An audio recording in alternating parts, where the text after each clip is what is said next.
All right, so good evening to all our mentorship traders. Yet another Friday evening. This is the 16th of October 2020, 9 p.m. Indian Standard Time. And we meet again to talk about what happened this week and what we can expect going forward. Well, I have the Nifty chart open in front of you. Apologies, I couldn't conduct last Friday's live session, and so I shared my market view over a recorded video on YouTube. And this chart essentially shows the work I had done last week. Anyways, this is the weekly chart of Nifty futures, where I have three different channels. The blue one is the long-term rising channel, which takes on the lows of the last bear market in 2008 and that of the sharp fall of 2020. On the upside, as well as on the downside, we have a decent confluence of supports and resistances coming in from three different channels. This chart does not tell us much right now, apart from the fact that the trend is beautifully up, the long-term trend. It's a nice, I would say, 30-degree kind of a rate of acceleration on the upside. And we've got 12,400 as the medium to long-term resistance for the Nifty. But essentially, it's the daily chart which is far more interesting. Interesting reason number one, if you remember this red rising channel, yeah, and how well it walked as a source of resistance. So channel breaks down, bounces back, resistance, falls, bounces back, resistance again. So this channel is actually proving itself to be more useful than I had actually thought it will. Nevertheless, if you had gone through my last Friday's, last weekend's interaction as a market view, I had also mentioned the fact that the Nifty is dealing with some serious resistances from multiple time zones. There's a very wide gray zone that I have, which has been holding the highs of various time frames from 2019 and then later in early 2020. And we have a confluence of this red channel. We have a confluence of Fibonacci targets, which all adds up to the fact that this zone, from which we have the recent fall, the 12K psychological level, is quite a serious bit for the index. Now, this fall is primarily just one day. That is what we saw on Thursday. Really sharp sell-off, 300 points of the Nifty is not a matter of joke. And so the short-term trend turns definitely down. What we had today, if you can see this small spinning top, is essentially a consolidation of that fall. We generally see these kind of small-bodied candles after long-bodied candles. And to make sense of the immediate price movement, I'm going to take you to the 75-minute time frame, one time frame lower. Herein, I have a clear-cut breakdown of the rising channel. Comes down, and the first anticipated support, which actually didn't work so well, the market takes it down. Well, it didn't work as a good support. I was anticipating two things. One was it had some previous high, and second, here there was a rising gap, so there was a confluence. It didn't act as a good support, so I'm not too sure how good it will act as a resistance. So this for me is a question mark, which will be proven right or wrong on Monday. But if this acts as a resistance and if the index comes down, then I have a pretty decent zone at 11,600, 620, because this is the zone where I can see definite signs of activity of highs erstwhile. So that's the level. 11,600 is something one can look at. So 1, 2, 3 or ABC kind of a sell-off is what the index might try to do on the downside, if at all. On the upside, if you allow me to quickly draw, then I can show you a very simple resistance zone that may play out, something like this.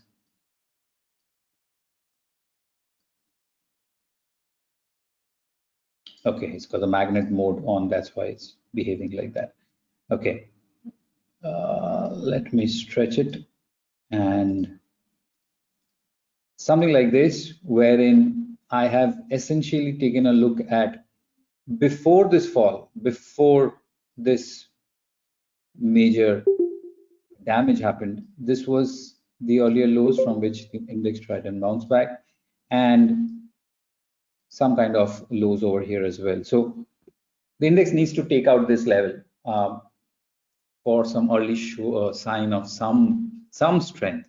So let's work with 800, 850. Unless 800, 850 is taken up, expect the index to stay on the weaker side, 600, 620. So strategically, as I had mentioned before, that fasten your seatbelts, and this is going to be a volatile time. It's likely to continue that way with a bias on the downside as of now. And I say that it's good for the index because the overall trend had seen such V-shaped recoveries. The overall recovery from the lows of March is also V-shaped, and even in smaller time frames also we are seeing V-shaped bounce backs from the index. So for the overall health of the index, I think if it comes down a little further, it's good. It will create some headroom for the momentum indicators to bounce back. So strategically, careful, do not go long aggressively. Look for lower levels to buy into those stocks and sectors which have proven itself, and we'll quickly take a look into them. But before that, I'm going to quickly take a look at the Bank Nifty for you. This is the Bank Nifty. The Bank Nifty, of course, has not been a performer.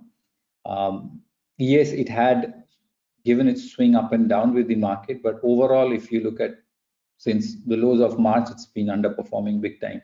It's got some overhead resistances to take care of, and I would say the Bank Nifty is essentially range bound, and it can also come down. An important trigger point will be the break of last Thursday's low, wherein it can come down towards 22,400. This cluster over here can work as short-term support, but it's essentially range bound, and it's going to be nicely correlated on the both sides of the market. But if you recall, in our weekly sessions, we had been taking a look at the RRG charts and how the banks and the financial services have been trying to move from the improving quadrant to the leading quadrant. So why shouldn't we take a look at it? So I'm going to change the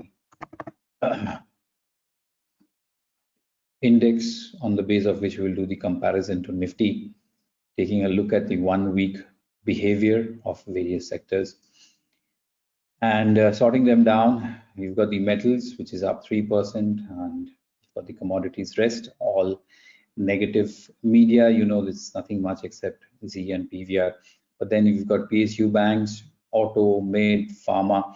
And what is interesting to note is the blues are improving sectors, the greens are leading sectors, the yellows are weakening sectors, the red are lagging sectors. So if you look at the top 5, 6 sectors, you've got all of them. So the index or the markets had decided to come off, and it didn't choose that, okay, this is the pocket of weakness, so let's sell into them, or this is the pocket of strength. Not like that. Across the board, barring metals, which actually showed a little bit of strength. Now, this is primarily done to show you the weekly 1 week performance, but the main idea of the RRG charts is slightly longer than that. So I'm going to take a look at close to 12 to 13 weeks. Yeah, so that's 1/4 of a year's time. And then if I fit it, then you can see these blues. And your blues, if I sort in terms of tails now, PSU banks, real estate, Bank Nifty, financial service, and private banks, they are all continue to be in the improving sector. And that's why I feel if the index bounce back, they will bounce back. If the index comes down, they will come down. It's only when they move into the leading sector will they break out, in the sense that even if the index comes down, they will not come down. That kind of movement will only come when they move to the leading sector. But as of now, small caps, Mid caps are leading, the auto, metal, and IT. Of course, IT stands out, no doubt about it, and the kind of strength. Stocks like Wipro, TCS, Infosys. Wipro had come off quite sharply. Now it's hit short-term supports. We'll discuss later tonight about a trade setup on Wipro. So those guys will give us a short-term bounce back. In media, PVR is one stock which has recently moved into a short-term uptrend, can also give us a bounce back. Auto is doing pretty well, though the momentum is coming off. You can see the tail is coming down. But I think going forward, we should be a little careful when we're talking about buying in the market. We should be a little careful because the index, overall index, shows possibility of some further weakness. I'll just wrap it up quickly by looking into the sectors with the three reverse systems plotted on this template. We have the bank Nifty, which has gone into an uptrend, hit the banks and is now coming off. It slipped inside the river. Short-term indicators are yet to go oversold. So wait, if it comes further down, that can give us a buying opportunity. That was bank Nifty. Auto has completely gone range bound. It's inside the river. It was in an uptrend. Short-term indicators have gone oversold. So auto can be interesting for a quick bounce back. You should keep in mind auto. Commodities in a downtrend bounce back. You shouldn't look into this as a positive sign, but probably a sell on a rise. Consumer durables. Similarly, it was in a downtrend, went inside the river, then came off. That's exactly what we were anticipating. Now oversold, but that's not a buying opportunity. One should not be looking to buy the consumers right now. Energy, we see how the weakness of the OMCs had played out. Reliance also came off quite sharply on Thursday alongside the market. Again, typical story, goes into a downtrend, hits the mainland, bounces back within the river, and now back to its previous lows. Not a good sector to buy in right now. Stay away, avoid.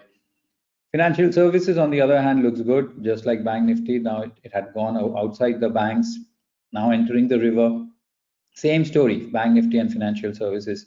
One should look to buy on a dip rather than chasing a breakout. FMCG and consumer durables, very, very similar play. ITC back to its lows. Hindustan Lever trying its best. But it's still in a downtrend and it's just dragging itself down. Not very positive. The only positivity I've seen to buy on a dip is the Bank Nifty and the financial services, and of course this one, which is IT.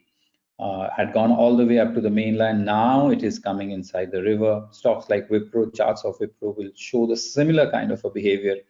So this week coming ahead, next week and the week after that, I think you should keep an eye on these sectors, Bank Nifty, financial services, IT as prospective buy on a dip. Metal, thanks to today's move, have gone outside the river on the upside. So this is one sector which did not come down significantly. On the other hand, it had gone out and moved into an uptrend. So we'll wait for this move to consolidate, and then we will look to initiate any kind of buys. But it's, I think, the Bank Nifty and the financial services that stands out. And let me go to the first chart. This one, yes, Bank Nifty. So, and when it enters the river and when indicators go oversold, and if it manages to bounce back, that will be a lot of support for the overall market, especially Nifty. Same story, maybe from auto also, but auto needs to take out these three highs, this typical triple top kind of a pattern that it has made. You can see the swing values. 8223, 8221, 8260. So you need to be a little careful about how the index takes out these highs. But I think I'll wrap it up by saying that markets are a little wobbly. Chances it can come down. The Thursday sell-off can extend further down. Be a little careful. Do not be aggressive because we've seen swings, wild swings on both the sides. Your short or long trades both could have got stopped out. Tough times requires us to be more patient. And when the better times come, that's when we will reap it out. All right. So that's the market take from my side. Now we'll discuss, as always, the trades that we have done over the week and any doubts and queries that you may have. So let's start the interaction.